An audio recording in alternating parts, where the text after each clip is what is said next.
তোমাদের সঙ্গে নিয়ে জন্মদিনের দিনটা পুরোটা কাটিয়েছিলাম।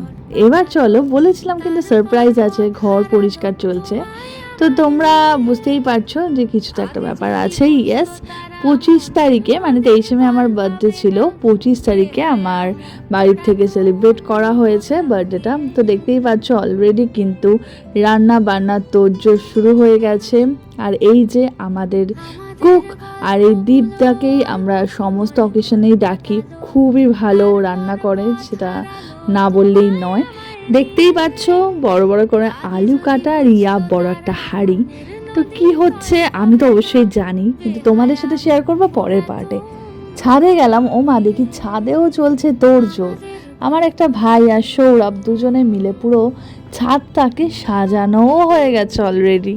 তো আমি তো দেখে পুরো অবাক হয়ে গেছি, খুবই এক্সাইটেড ছিলাম, কারণ এবার একটু অন্যরকম ছাদটা সাজিয়েছে সৌরভ। সৌরভ এগুলো খুব ভালো পারে।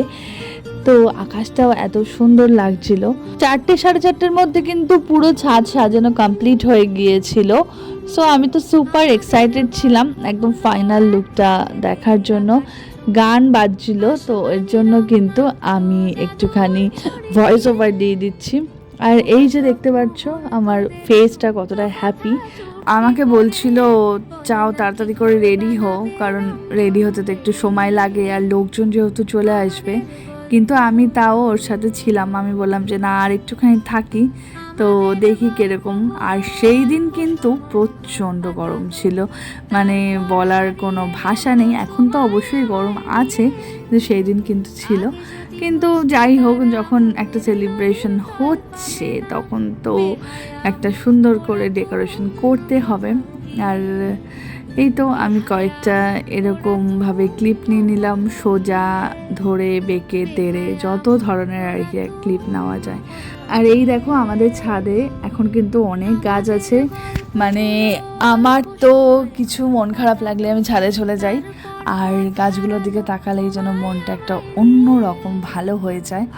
আর বুঝতেই পারছো যে একটা বাড়িতে অনুষ্ঠান হলে সবাই কতটা ব্যস্ত থাকে। আর এগুলো কিন্তু আমার মার হাতের সব গাছ লাগানো, কিন্তু পরিচর্যা আমরা সবাই মিলেই করি। আর এই যে অলমোস্ট কমপ্লিট।